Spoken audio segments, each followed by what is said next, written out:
আমি তার মনোভাব ভালোবাসি এবং তার ভিডিওগুলো পুরো নতুন এক দুনিয়ার সামনে আমার চোখ খুলে দিয়েছে যা আমি আগে কখনো দেখিনি। সারা বিশ্বের কন্টেন্ট নির্মাতাদের কাছ থেকে এই ধরনের খাঁটি জীবনের অভিজ্ঞতা আমাদের বিশ্বব্যাপী বোঝাপড়াকে সত্যি আরও সমৃদ্ধ করতে পারে। বাংলাদেশের এই উদাহরণটিও ঠিক তাই। রূপালী খাতুন বাংলাদেশের একটি ছোট্ট গ্রামে একজন রাঁধুনি। এক কথায় তিনিও একজন ইউটিউব তারকা। অন্যান্য মহিলাদের সাথে তিনি নিয়মিত গ্রামের 1000 বা তারও বেশি বাসিন্দাদের জন্য রান্না করেন। তারা বিশাল রান্না আয়োজন করেন।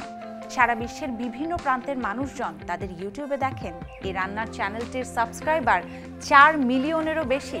আমাদের এই চ্যানেলটির কথা যতদূর আসলেও কি জানে, আমাদের দেখে অনেকে, আমাদের খুব ভালো বাসে, আবার আমরাও খুব ভালো লাগে। এই চ্যানেলে আমরা কাজ করি, অনেক জায়গার মানুষ আমাদের দেখে, আমাদের খুব ভালোই লাগে। 3 বছর বয়সী মাছের তরকারি রান্নার এই ক্লিপের মাধ্যমে চ্যানেলটি জনপ্রিয় হয়ে ওঠে। ভিডিওটি এখন 93 মিলিয়নের বেশি ভিউ হয়েছে। ক্যামেরার সামনে রান্না করা তাদের কাছে এখন একটি রীতি হয়ে দাঁড়িয়েছে।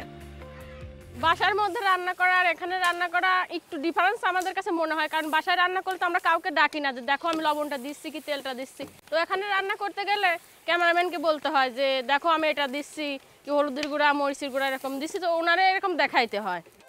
প্রায় 6 বছর আগ পর্যন্ত এই গ্রামের পরিস্থিতি খুবই শান্ত ছিল। এরপর মোহাম্মদ হোসেনের ভাতিজা মাছ বাজারের ভিডিও বানানো শুরু করে। এই কন্টেন্টের ধারণাটি সেখান থেকেই এসেছে। বিষয়টা আমার সাথে শেয়ার করলে আমি বললাম যে সুন্দর হবে গ্রামে আমরা পিকনিকের আদলে খেতে পারবো গ্রামবাসী নিয়ে।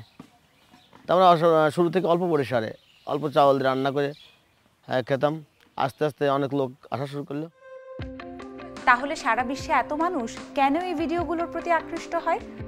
মনোবিজ্ঞানী স্যান্ড্রা ম্যাটসের একটি ব্যাখ্যা রয়েছে।